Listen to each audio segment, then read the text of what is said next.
Bosnia, 3 months after the guns fell silent. The shattered remnants of this once beautiful country bear witness to the unparalleled destruction wrought by the most bitterly fought European conflict since 1945.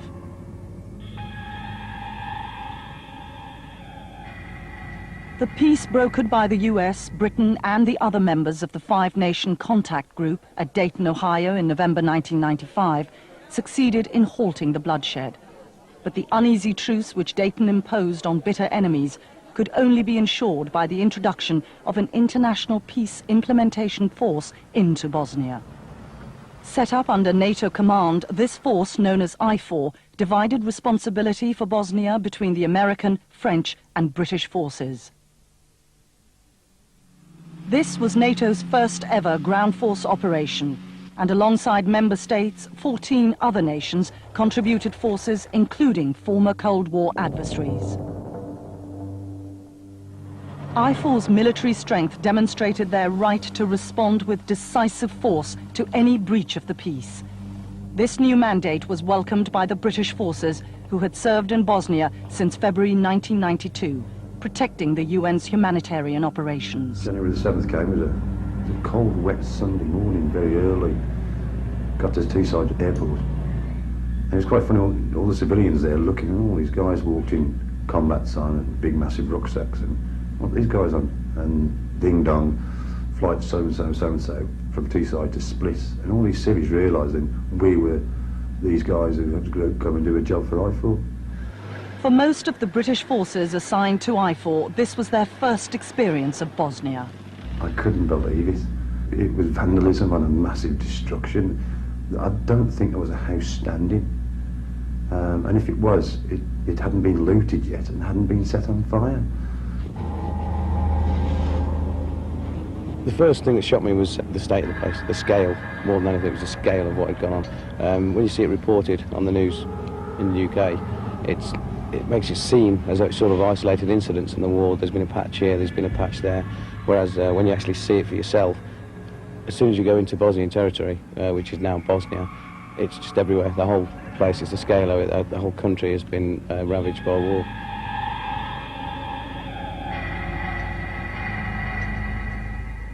I was up a village a couple of days ago, and there's a woman up there. She was Muslim and her husband was Serb, so he's on one side of a checkpoint and she's on another.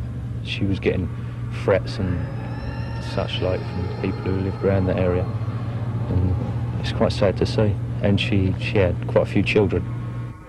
In January, the British soldiers established themselves in northern Bosnia, uncertain of what awaited them. The countryside, ravaged by the war, presented an eerie landscape of barren fields, dead animals and abandoned homes. IFOR is split into 3 territorial geographical divisions. I command the Southwest Division, and within that the UK forces are without doubt the largest single nation contributing. We have a full armoured brigade, and all up there's about 10,000 Brits in my command. The British Armoured Brigade are stationed in the midst of last autumn's front lines, standing between the Bosnian Muslim and Bosnian Serb forces. Under the terms of Dayton, a 4-kilometre-wide zone of separation had been agreed to keep the armies apart. Warrior armoured vehicles carry out regular patrols in this no-man's land. To monitor compliance with the ceasefire, the army has established outward bases at the midpoint of the zone. These isolated observation posts, surrounded by minefields, are home to the small groups of British soldiers who are at the front line of the peace implementation operation. This is our outstation, Bondi Beach. This is where we live. We've got 27 guys live here. Normally, with R&Rs, down about 23, 24. But normally 27 guys housed in here. About 40 minutes away from anybody, the nearest help. Yeah, they're okay. We knew when we came here, everyone knew it was going to be no picnic. We knew that it wasn't going to be easy. When we moved in, I mean, for the first sort of best part of a month, we were living in Bosanski Petrovac in a field in like -30 weather conditions. It was just the nature of the beast. I was up there for about 4 or 5 days without any heating in the tents, and that was basically, you'd never seen people in bed so much. As soon as you had half an hour off, they were in bed because it was the only place you could get warm. What can I say about it? January. It's a very cold place, and living in a tent, it's very uncomfortable. But at the end of the day, we had a job to do, and you just kept on smiling. And it doesn't matter what sort of kit you had. We had some of the best kit and some of the best training, physically as well as mentally. We were still cold. After weeks of living in the open countryside, the Queen's Royal Hussars established their battle group headquarters in the largely abandoned town of Cluj. When we originally found this location, it was an old truck repair yard that did take us 3 to 4 days, clearing out buildings. There's a lot of rotten food stored up, carcasses of vehicles and animals, and that took a lot of scraping and brushing and cleaning. And then the main regiment, who'd been living in a field, they moved down into this location and got it set up as some sort of area to live in. We work on what we call a hub and spoke system, where we are the hub here in the headquarters, and we've got the spokes going out to our sub-unit locations. It was also very important, the commanding officer felt, to be in the town itself, to be able to have good contact with the locals and really get IFOR's message across. Outside the camp, Cluj was a depopulated ruin, its former inhabitants having fled the fighting which followed its occupation by the Bosnian Serb army. This place was a ghost town, really. It was only inhabited by sort of 8 to 10 soldiers, and that was it. There was no one else here. The place had been ravaged. It was in a very bad state.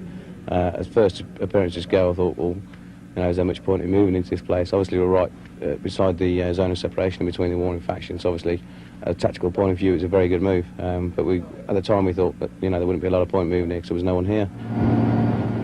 Patrolling out from Cluj in their Challenger tanks, the army were a highly visible presence in the surrounding countryside and a gradual source of reassurance to the Muslim population. Once the locals realised we were moving in, the word went round and the place started to open up. More people arrived, shops opened, and so the whole town started coming alive. 2.5 months on, the place is bustling with life. It's buzzing. A lot of people have moved back in. They're beginning to get the town back on its feet again. The economy is beginning gradually to rise. Shops are beginning to be full again, but whereas before there was no shops open whatsoever, now the shops are not only open but quite well stocked as well. It's beginning to get there.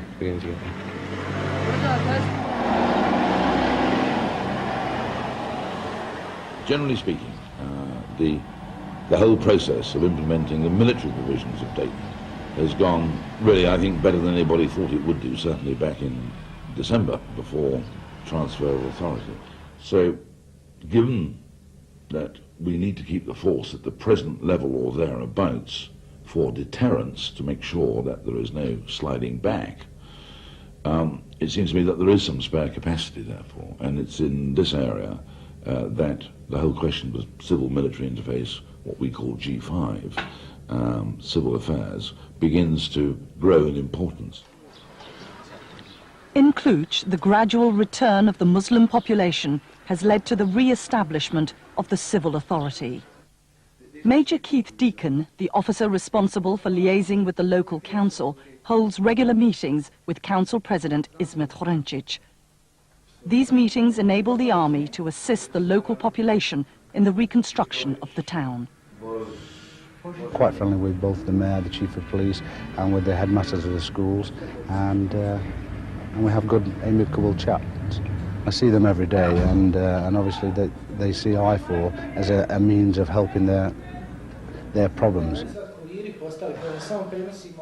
One such problem is to be found at the camp itself. This is a transport place where they repair and service vehicles. And so obviously when the Serbs took over, they just utilised what vehicles they can and left the rest lying around.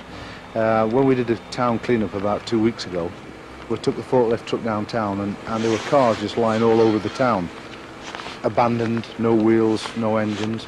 So we lifted all them up and we've dumped those over the back in a scrap heap that you can see there.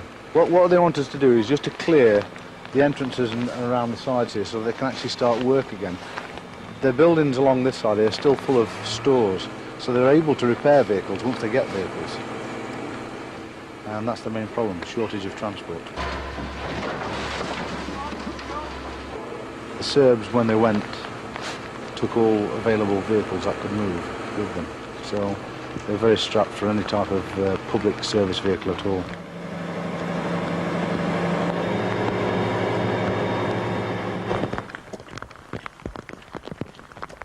What I've done this afternoon is set up the forklift and the crane to see if that was adequate to move the wreckage that you've got down the bottom. But unfortunately it's not. We need more heavy lifting gear. The yard's owner, Fahruddin Cemil, is one of the many local Muslims who have returned to Cluj, and he is eager to reopen his business. Maybe next week if possible. The problem that we have with the coals crane that we've got at the moment, the maximum weight it can lift is 14 ton. Problem što imamo samo sad izolacioni, da maksimalna težina što može da podigne je 14 tona. Landmines remain the greatest threat to life in Bosnia. Often sown indiscriminately during the final desperate days of fighting, few records remain of their location.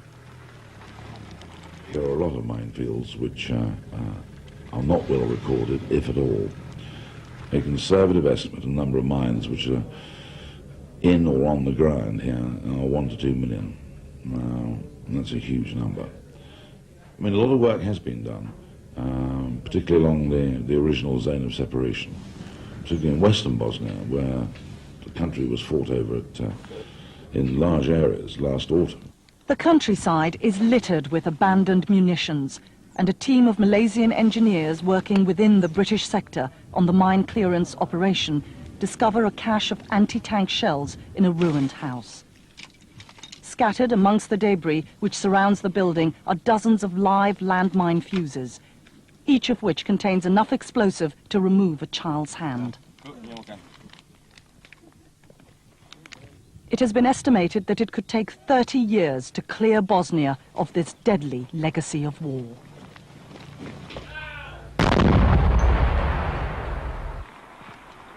Very sadly, every week one sees some poor civilian either being killed or losing a leg or whatever.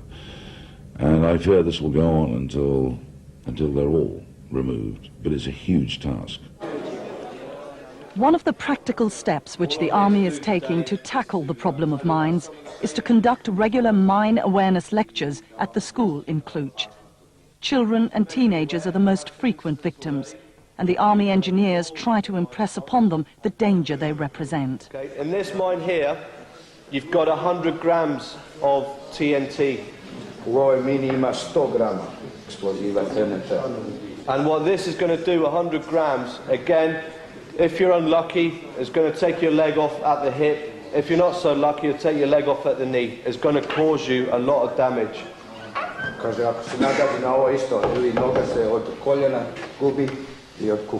The reason I mention what these mines can do to your body is because that's the only way people remember and get scared about mines. Otherwise, people will become complacent and they don't listen.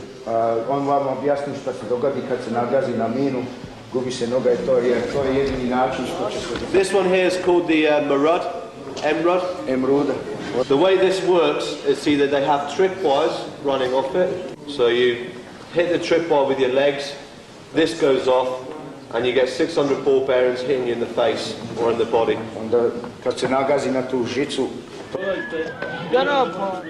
The school in the town centre there, 2/3 of the children there are orphans. So that it's fed by the state, and they're actually fed 1 meal a day by the state, so that the ones that aren't orphans as well, when they do go home of an evening, the parents actually don't really have to worry about feeding them, because the more important things on the mind, like getting the house together and seeing if we can get some sort of work sorted out. And there is a lot of children. The kids are like children all over the world. They're great fun. Always glad to see a soldier and glad to come up and have a chat and kick a football about with you, so there's no difference there, sort of thing. And we do a lot of work for the school, for them to get started back up again. The heating system needed the wood. Well, they didn't have the equipment or the trucks to get the wood, so they came knocking on our door. We got a team up together, chainsaws. So away they went, cutting the trees down, come to the school. The school had heating, the kids could go to school. With families of their own, many of the soldiers take a special interest in the plight of the children. My son in England at school.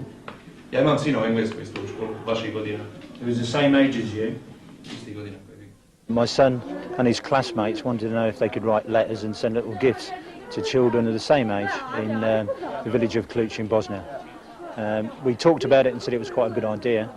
The children then went ahead and wrote little letters enclosing photographs, drawings and sweets that they brought out of their pocket money. I think everybody felt for the women and children. See what these children have actually gone through and are probably still going through. The school in Kluch now has over 800 pupils, and with more families returning to the area every day, the school population is growing by an average of 35 children every week. Working with few resources in overcrowded classrooms, the school has been forced to run classes in shifts. The kids like to see us. They come chasing after us for sweets. It's a big thing. There's a little lad that comes to the gate, and the boys have called him Eddie. He's a lovely little lad. And every time I come in, you know, Eddie's there, he looks, waves. I look down, oh look, there's a Mars bar. I slow down, open the window, come to a stop. Yeah, Eddie. And he's learning some English. He's actually learned how to say please, thank you. And he knows quite a lot of the lads' names. They go, hello Eddie, hello Paul. I'm an optimist by nature, and there is no point, it seems to me, in coming here to implement the Dayton Agreement and saying either to yourself or indeed worse publicly, it's never going to work, because in which case you may as well not bother. So I think you've got to go to it with a will. You've got to go to it with a view that this is the best chance this country's got. There's nothing else on offer. Certainly nothing better. It's the best chance they've got, and we're here to help them make the best of that best shot. IFOR is here first of all to serve the peace in accordance with its mandate. However, the help that IFOR is giving to the town of Kluch and its people is enormous, especially with the water supply, where they are helping us to repair the pumps. Also with the refuse collection and the rebuilding of damaged roads and bridges. I think that what they have done until now could be assessed as very successful, and we are very pleased with it. Dosadašnji rad se može cijeniti vrlo uspješnim I mi smo zadovoljni na tome postu. Kluch camp, 2 months after the army moved in, is no longer an outpost in a ghost town. The local council estimates that so far 10,000 people from an original population of 38,000 have returned to their homes. The soldiers based in Kluch are now halfway through their 6 months tour of duty, and as they relax in the evening, they can reflect on the experience of Bosnia. I remember the kids, go with the kids, and an old woman, most definitely an old woman that I remember. I'll give her a hot drink, hot cup of coffee, like she was sobbing, and she was trying to, you know, absorb every inch of the warmth that, like, the cup had to offer. The thing that got me is you go through a village or a town, you'd see 3 houses perfectly intact, nothing wrong with them, and then the next house will be totally burnt out. Then you go along the 2 houses and the next house will be totally burnt out. And it was just the ethnic cleansing in that town. They seem to be glad that we're here because the results are becoming clear, like the power's starting to come on. The locals have got the confidence in us to move back into the areas that they've moved out of and haven't been able to go back to for 3 or 4 years. So I think it's working. I'd certainly say it's been a humbling experience. After going to body exchanges, prisoner of war exchanges, I mean, the prisoner of war exchanges was really like something out of Schindler's List, like a scene from, you know, 1940s, not 1996. You couldn't actually believe it was happening, let alone happening in Europe as well. So things like that is very, very humbling, because you look at these people, they've got just a small bag with all the worldly possessions, they've been incarcerated for God knows how long, and what they're moving back to their hometown could potentially be like this one was, and like a lot of places are just completely ruined by war. So what do they have to move back to? You look at them and you think, well, you know, by comparison, we don't realise how lucky we are. We've got no problems by comparison to these people, really haven't. It's just trying to give them a taste of reality back, because when you do go to war, you lose all reality. and basically they've got nothing to live for, so the only thing they can do is fight, because that's all they've known for the past so many years. But hopefully, with the length of time they've been at peace now, they should grow to like it, hopefully.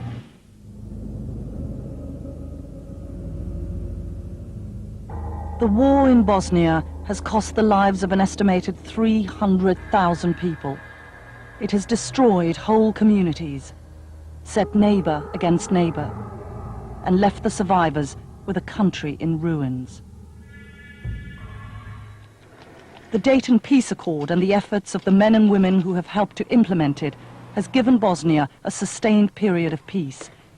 And in keeping with IFOR's 12-month mandate, it is creating the conditions under which a civil administration can run the country in peace, and the people of Bosnia rebuild their lives out of the rubble of the past.